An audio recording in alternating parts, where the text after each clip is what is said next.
Like करें, उसके बाद सब्सक्राइब करें और बेल आइकन को दबाएं ताकि हमारे वीडियोस आप तक सबसे पहले पहुंचे। अल्लाह रसूल की नाफरमानी करने वालियों, घूंघट से घबराने वालियों, पर्दों से घबराने वालियों, काफिर और मुशरिकों के बहकावे में आकर शैतान ने तुम्हें अगवा कर लिया है। शैतान के जाल में फंसने वाली मेरी बहनों, जब तुम्हें तुम्हारी कब्र में रख दिया जाएगा उस वक्त चारों तरफ से कब्र तुम्हें दबाएगी। कब्र जहन्नम के गढ़ों में से गड़ा बन जाएगी। कब वो भयानक जहन्नम की आग जो दुनिया की आग से 70 दर्जा ज्यादा सख्त है, दुनिया की आग भी दिन में 36 मरतबा जहन्नम की आग से पनाह मांगती है। वो आग तुम्हारी कब्र में दहकाई जाएगी। झटका लगने पर दिन भर बेचैन रहती हो, ये ट्यूब लगा लो, वो मरहम लगा लो, वो पट्टी लगा लो।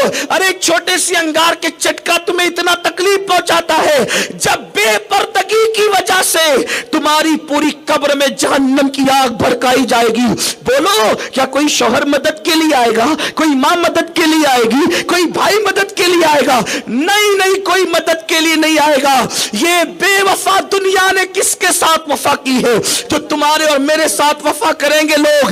नहीं नहीं, कोई मददगार नहीं है। अगर वहां कब्र में भी कोई मदद करने वाला है तो एक जात है जिसे मोहम्मद रसूलुल्लाह कहते हैं, आमिना का लाल कहते हैं, अब्दुल्लाह का लगते जिगर, महबूब रब्बुल आलमीन, अल्लाह अकबर, महबूब किबरिया, अल्लाह का हबीब, अल्लाह का नायब आजम, अल्लाह रब्बुल इज्जत का नायब आजम, खलीफे आजम मुस्तफा जान रहमत मदद करेंगे। लेकिन हमने उन्हें खुश कहां किया? हमने उन्हें खुश कितना किया? हमने तो सहेलियों की खुशी के लिए गालों पर सुर्खी मली, हमने तो सहेलियों की खुशियों के लिए होठों पर सुअर की चर्बी मिली हुई सुर्खी और लिपस्टिक लगाया। हमने तो अल्लाह अकबर दूसरों से तारीफ के और दाद वसूल करने के लिए नाखूनों पे नख पालिश लगाई, हत्ता कि वो नख पालिश इतनी गंदी है कि अगर नख पालिश, नाखून पर जो पालिश लगाई जाती है, अगर वो तुम्हारे नाखूनों पे लगी हुई हो और तुम नापाक हो जाओ और गुस्ल फर्ज हो जाए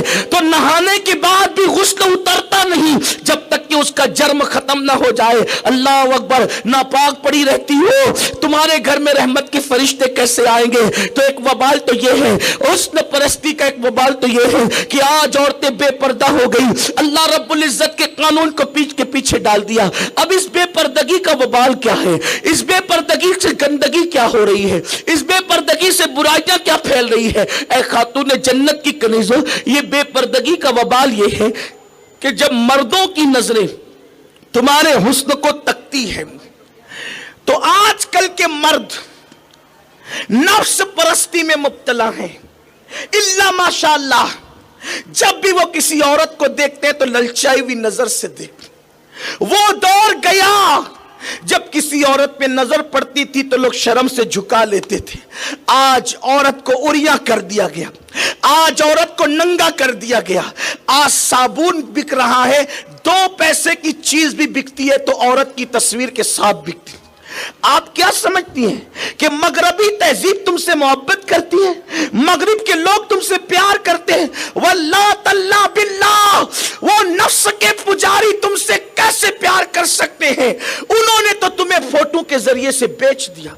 ये मोहम्मदुर रसूलुल्लाह की तहजीब है जो एक औरत को कितना बुलंद मर्तबा अता करती है। औरत पैदा हो बच्ची की शक्ल में तो माँ बाप जन्नती होते हैं, दुल्हन बन करके जाए नेक औरत की शक्ल में तो वो शौहर की जन्नत बन जाती है, मां बन जाए तो उसके कदमों में जन्नत समेट कर रखती जाती है। ये मोहम्मदुर रसूलुल्लाह का कानून है। लेकिन तुम्हें मगरी फैशन फैशन फैशन के नाम पर तुम कहां जा रही हो? खुदा के लिए अपने हाल पे रहम करो। ये बहकाने वाले, ये भौंकने वाले लोग जो तुम्हारे मजहब और मसलक के खिलाफ बातें करते हैं, वो तुम्हारे खैर खान नहीं है। मुस्तफा जाने रहमत ने तुमसे प्यार किया, तुमसे मोहब्बत की, तुम्हें जहन्नम से बचाने की कोशिश फरमाई, तुम्हें आगाह किया, तुमसे कहा कि जहन्नम से बचो, क्योंकि मैंने औरतों को जहन्नम में सबसे ज्यादा देखा है। आज का दौर इतना भयानक दौर है मेरी बहनों, लोग ललचाई हुई नजर से देख